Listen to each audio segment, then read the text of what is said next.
I'll never forget when I found out. My entire world seemed to collapse. My brother, my flesh and blood, had sold my business without my permission.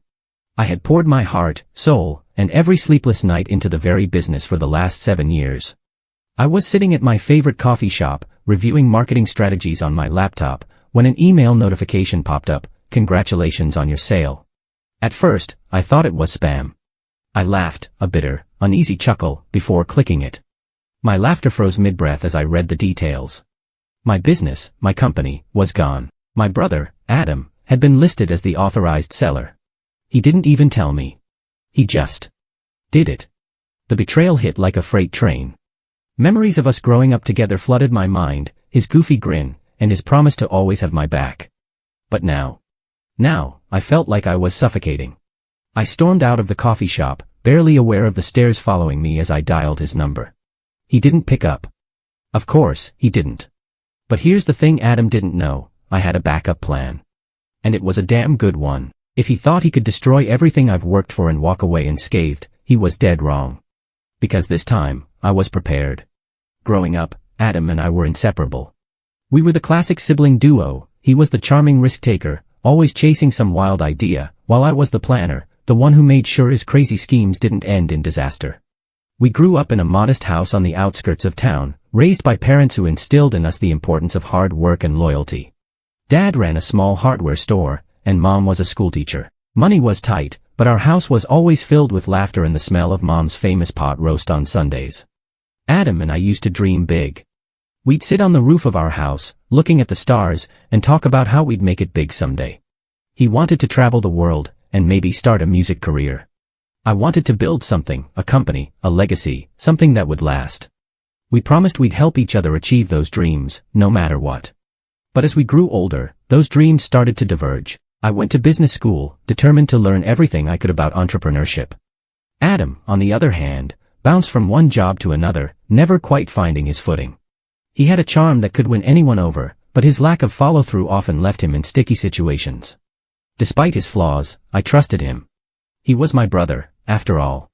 When I started my company, a boutique digital marketing agency, Adam was the first person I hired. He had a knack for networking and sales, and I thought we'd make a great team. For a while, we did.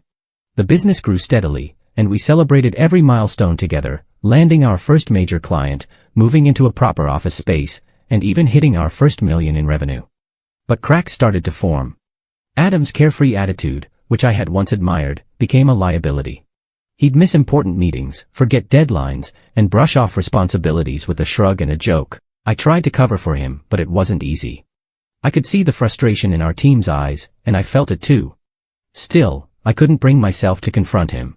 How do you tell your brother that he's dragging you down? Then came the loan. About a year ago, Adam approached me with an idea for a side hustle, a trendy cafe he wanted to open downtown. He didn't have the capital, so he asked me for a loan. Against my better judgment, I agreed. I even co-signed the lease for the space, thinking it would motivate him to take it seriously.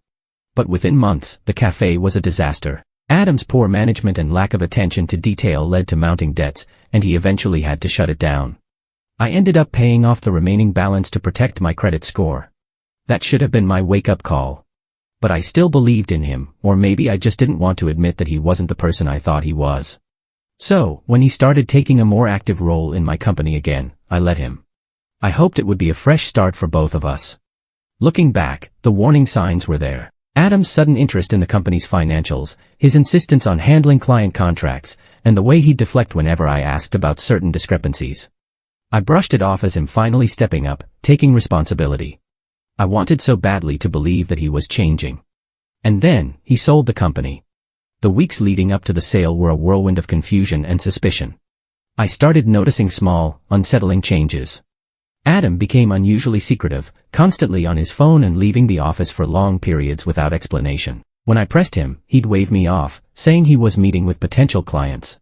I wanted to believe him, but something about his tone felt off. One day, our accountant approached me with a puzzled expression. "Have you approved these recent withdrawals?" she asked, handing me a list of transactions. My stomach sank as I scanned the document. Thousands of dollars had been transferred out of the company's account, all signed off by Adam. I confronted him that evening, trying to keep my voice steady. What's going on, Adam? Where's this money going? He looked at me with a mix of annoyance and defensiveness.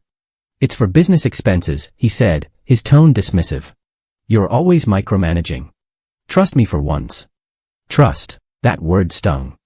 I wanted to argue, to demand answers, but I hesitated. Maybe I was overreacting. Maybe he was trying to help. But deep down, a part of me knew something wasn't right. The final straw came when one of our largest clients called me directly. Is it true you're selling the company? They asked, their voice laced with concern. My heart stopped. What are you talking about? I replied, trying to keep the panic out of my voice. They explained that Adam had approached them, mentioning a potential buyout and asking for their continued support under new ownership. I hung up and immediately tried to reach Adam. When he didn't answer, I drove to his apartment. He wasn't there. Frustrated and desperate for answers, I went back to the office and started digging through our records. That's when I found it, the draft of the sale agreement. My name had been forged. The buyer was listed, the terms were outlined, and the deal was set to close within days. I felt like the air had been knocked out of me. The betrayal was complete. Adam had sold not just a business, but a piece of my identity. I sat there in the dim light of the office, the weight of everything crashing down on me. But as the initial shock began to fade, a new emotion took its place, determination. Adam thought he had won. He thought he could take everything from me and leave me with nothing. But he underestimated me. He didn't know about the contingency plan I had put in place months ago, after the cafe fiasco. A plan that would ensure my hard work wouldn't go to waste, no matter what.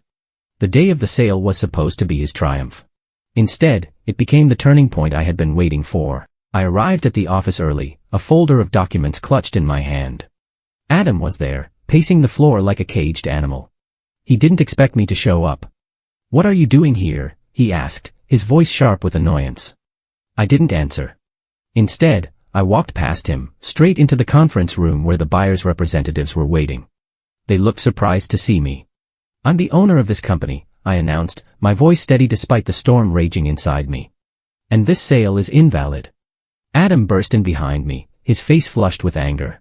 What are you doing? You're ruining everything. Ruining what, Adam? I snapped, turning to face him. The company I built from the ground up. The business you decided to sell without my permission. The room fell silent. The buyer's lawyers exchanged uneasy glances, clearly aware that something was amiss. I pulled out the documents I had brought, proof of my sole ownership, evidence of the forgery, and a court order halting the sale. This deal is over, I said firmly. And if you try to push it through, I'll make sure everyone involved faces legal consequences. Adam's composure cracked. He tried to argue, to deny everything, but it was useless. The buyer's team quickly distanced themselves, muttering apologies as they gathered their papers and left the room. Adam stood there, his shoulders slumped, as the weight of his actions finally seemed to hit him. In the days that followed, the fallout was immense. Adam's betrayal had left a deep scar, but it also forced me to confront hard truths about our relationship. I filed charges against him for fraud, a decision that tore me apart but felt necessary to protect the company and the people who depended on it. Adam tried to apologize, but his words felt hollow. With the sale voided and my ownership reaffirmed, I set to work repairing the damage. The trust one had built with my team and clients had been shaken but not destroyed. I held a meeting to address what had happened, openly sharing as much as I could. My transparency was met with an outpouring of support, people who believed in me and the company's vision. Meanwhile, Adam disappeared for a while. I heard through mutual acquaintances that he was trying to find himself. Part of me wanted to reach out, to bridge the chasm between us, but the wound was too fresh. I needed time to heal, to focus on rebuilding what he had tried to tear apart. One unexpected outcome of the ordeal was a renewed sense of clarity. I realized how much I had been holding onto old promises, old loyalties that no longer served me. Letting go of those was painful, but it allowed me to step into a stronger, more decisive version of myself. Months later, the company was thriving again.